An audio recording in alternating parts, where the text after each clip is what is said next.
Les drapeaux, ils s'agitent, conquièrent, signalent, identifient et embellissent. Ils sont placés tout autour de nous, au sommet des ambassades, au sommet des stades de sport et à l'Organisation des Nations Unies.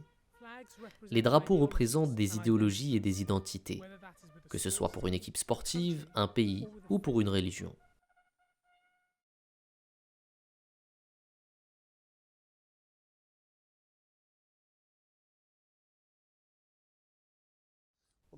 Les tout premiers drapeaux sont probablement apparus sur les grands blocs carrés, à l'avant d'un temple égyptien, les pylônes sur lesquels se trouvaient des mâts, ornés de drapeaux colorés juste pour décorer. Ils n'avaient pas de signification particulière. Les premières personnes, je pense, ayant utilisé les drapeaux avec une signification étaient probablement les Romains, qui avaient de très petits drapeaux. C'est-à-dire qu'ils faisaient littéralement 30 cm sur 30 avec habituellement juste un symbole, comme un sanglier ou un aigle, et aussi un nombre indiquant à quel régiment ils appartenaient, à quelle légion. Le concept initial d'un drapeau était très simple et portait une signification seulement dans la mesure où il s'agissait de différencier entre les différents groupes militaires. Ce n'est qu'après que la signification et l'étendue des drapeaux grandirent. Les drapeaux nationaux sont des inventions plus tardives. Vraiment, ils ne sont presque qu'un concept du 18 ou 19e siècle. C'est seulement lorsque nous avons commencé à avoir des événements internationaux que le besoin de drapeaux nationaux s'est fait ressentir. Et c'est là qu'ils ont évolué de l'utilisation militaire et sont devenus nationaux. L'importance d'un drapeau est donc dans son utilisation comme symbole, plutôt que comme simple signal historique. Les drapeaux, tout comme les idées qu'ils représentent, sont tenus en haute estime, et il en va de même pour les drapeaux qui représentent des croyances. Pour comprendre pourquoi dans le monde actuel, les drapeaux ont toujours autant d'influence, il est nécessaire de remonter dans le temps, à l'époque de l'aube d'un empire, et de l'émergence d'une religion mondiale. La grande religion qu'est l'islam, et je dirais qu'elle a débuté avec la première révélation au saint prophète sallallahu alayhi wa sallam en 610. C'est le calendrier de l'ère commune. Et c'est un événement unique qui, dans les 20 ans, 22 ans avant sa fin, l'Arabie entière, qui fut autrefois un pays tribal, sans loyauté envers qui que ce soit, devint une nation solide de l'islam.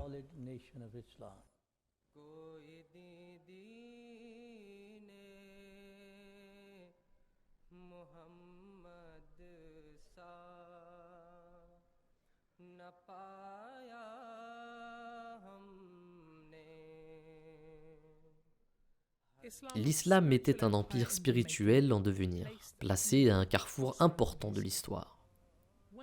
Quand et comment cette nation a-t-elle pris sa forme et son allure? Et quel symbole a-t-elle utilisé pour se représenter?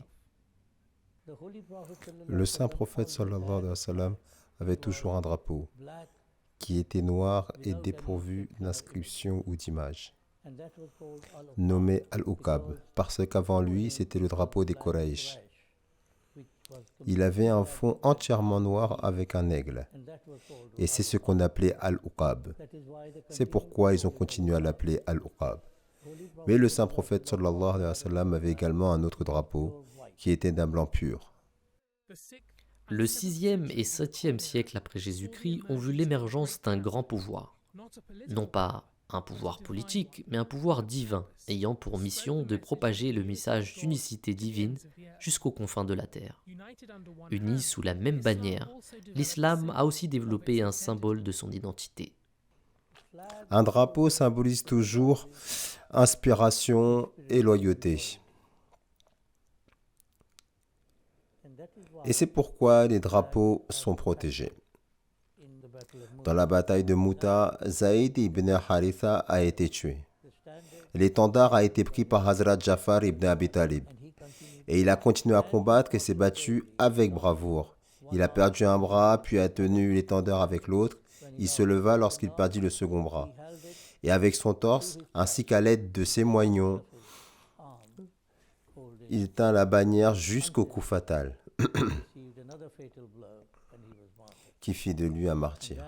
Et puis l'étendard a été tenu par Abdullah ibn Rawaha. Puis est venu un temps où une prophétie du saint prophète, que la paix et les bénédictions d'Allah soient sur lui, s'est accomplie. Les musulmans devaient se priver de la gloire que Dieu leur avait conférée. Le monde a vu cette prophétie se réaliser. Si le prophète, que la paix et les bénédictions d'Allah soient sur lui, avait prophétisé le déclin de l'islam, il n'avait pas laissé sa nation en désarroi. Il fit alors une autre grande prophétie basée sur le Saint-Coran, la prophétie de la renaissance de l'islam.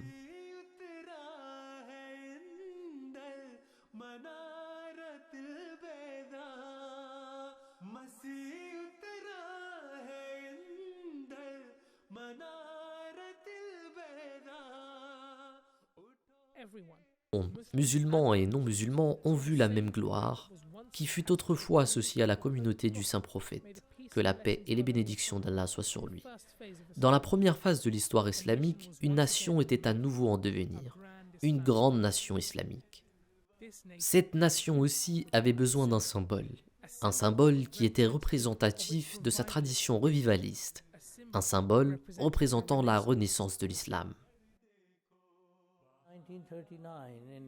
1939, 50 ans après l'avènement du Messie promis, alayhi salatu wassalam, à cette occasion particulière, le second calife et sa shura, certaines personnes ont exprimé le désir pour l'Ahmadiyya d'avoir son propre drapeau. Le deuxième calife, radiyallahu ta'ala anhu, a également mentionné qu'il a entendu le Messie promis, alayhi salam, partager son souhait d'avoir un drapeau pour l'Ahmadiyya. Conformément au souhait du Messie promis alayhi salam, un drapeau représentant la communauté devait donc être créé. Le second calife de la communauté musulmane Ahmadiyya, Hazrat Mirza Bashiruddin Mahmoud Ahmad, qu'Allah soit content de lui, a plus tard précisé qu'un drapeau est représentatif du fait qu'une communauté est présente et engendre un sentiment de fierté et de passion chez les jeunes générations. Il a été décidé par Hazrat Khalifatul Masih le deuxième que notre drapeau avait une certaine sacralité et qu'il devait être fait d'une telle manière qu'il inspirerait chaque personne. Donc il dit selon lui, seuls les compagnons du Messie promis, alayhi salam, devraient contribuer à la confection de ce drapeau. Après cela, un des compagnons amena du coton à Qadian en disant qu'il l'avait lui-même fait pousser et il apporta sa récolte. L'égrenage du coton a été effectué par un compagnon après que le filage ait été effectué par une femme compagnon du Messie promis, alayhi salam. Et ceux qui étaient les premiers compagnons du Messie promis, alayhi salam, ont porté le tissu. C'est pourquoi il n'y a qu'un seul drapeau qui porte une signification spéciale pour tous les Ahmadis. Le drapeau est simple, comme l'est son message et ce qu'il représente. Un fond noir, une lune pleine, un croissant et une étoile, le minaret et le verset du Saint-Coran.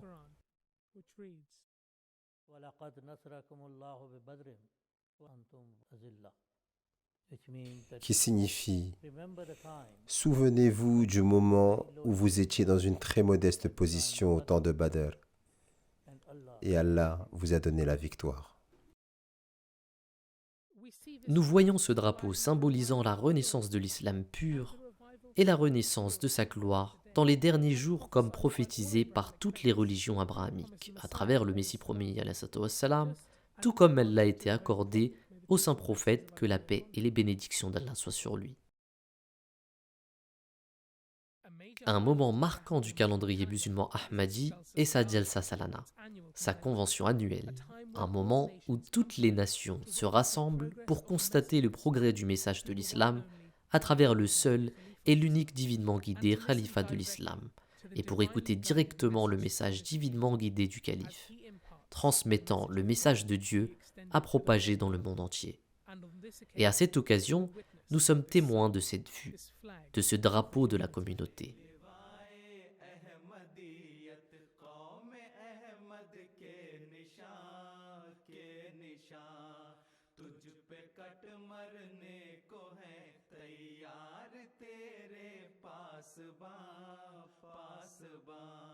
Le drapeau qui est hissé durant la convention annuelle de la communauté Ahmadiyya est un symbole. Non pas le symbole d'une armée qui se rassemble, mais une armée d'islam qui est une armée de paix. Parce que souvenez-vous que le Messie premier alayhi salam n'est pas venu pour combattre djihad. Il est venu ici pour délivrer un message de paix et d'islam. Donc quand ces drapeaux sont hissés, cela montre que non seulement nos Ahmadis vivent dans de nombreuses parties du monde, mais cela symbolise aussi la bienveillance envers le monde entier. Comme le Messie premier alayhi salam a dit ou souhaité que chaque âme pieuse aura la protection de mon drapeau.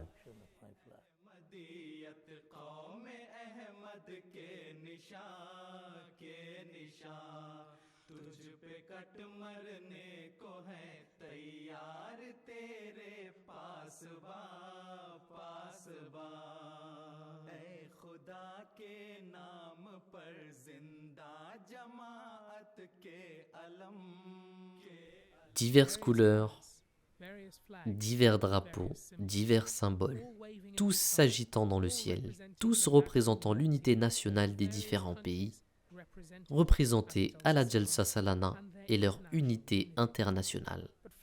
Mais parmi ces drapeaux d'identité nationale, vole le drapeau de la communauté musulmane Ahmadiyya, sans objectif de domination politique ou territoriale et sans objectif économique. Ce drapeau représente une humble ambition spirituelle. Et dans cette mesure, il transcende les autres drapeaux. Il représente quelque chose que les autres ne font pas. L'ambition d'établir la volonté d'Allah le Tout-Puissant en gagnant les cœurs et non pas en conquérant des terres.